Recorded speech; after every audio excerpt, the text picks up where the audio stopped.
Back in National 5, you used the spectra of stars to try and identify elements in the stars. At higher, we use the collection of wavelengths that you get from a star to help give an idea of the temperature of the stars. This is the sort of spectrum that you'd expect to get from the sun, with a broad distribution of all the colours in the visible light that makes up the white light that we get from our sun. There's also a bit of infrared as well. So this is plotting out with the wavelength getting longer along the bottom there, and the energy intensity, the amount of energy per unit time per unit square area, or irradiance, going up the vertical axis here.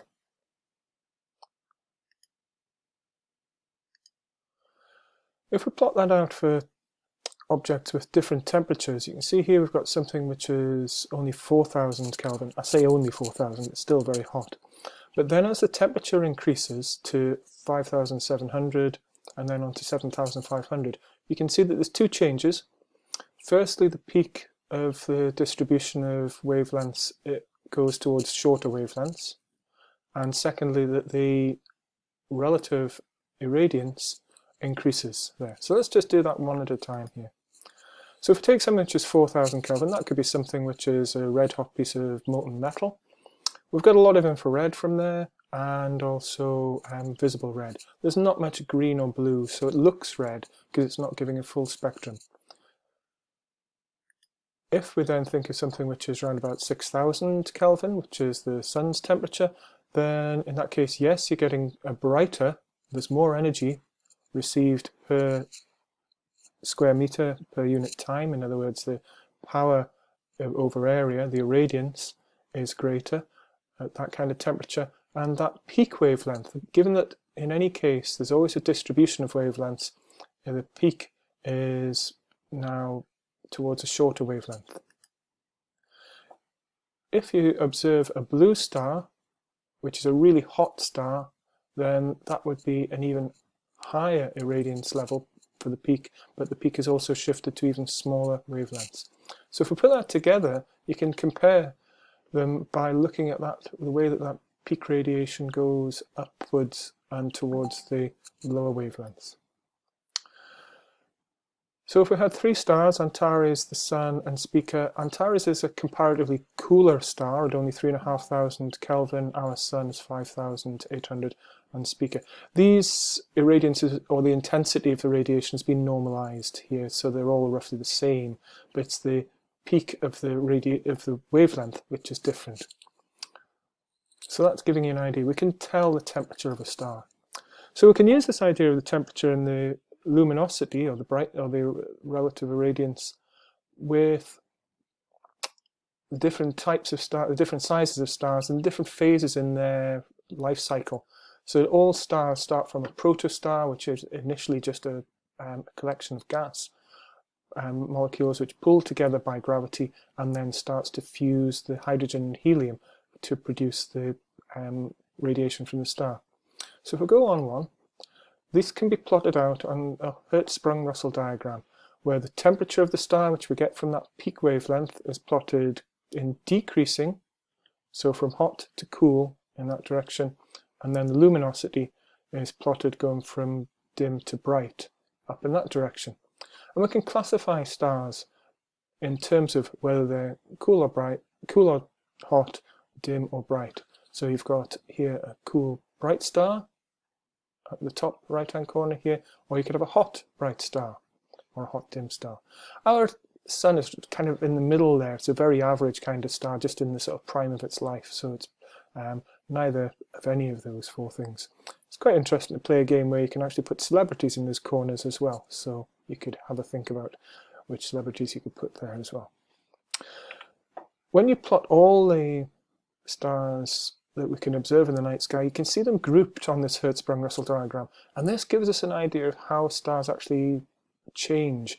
That you have stars that are on what called the main sequence, and they can change their temperature and their luminosity as they run out of fuel. They then become a red giant, or possibly a supergiant, and then may end up as a white dwarf or other, as we'll just have a look in the next few moments. The main thing for higher is that the temperature of the star can be got by the peak wavelength. That's the learning outcome that you need for this. The next couple of minutes is just going to be a bit of a story about stars for your interest. So you could start off with the gas cloud becoming a protostar, as I had in the first diagram there, and then it starts going along the main sequence here. So our sun is just about there on the main sequence. It started in that kind of area of this diagram, and that's where we are at the moment, just with this nice white light that we get at that kind of temperature.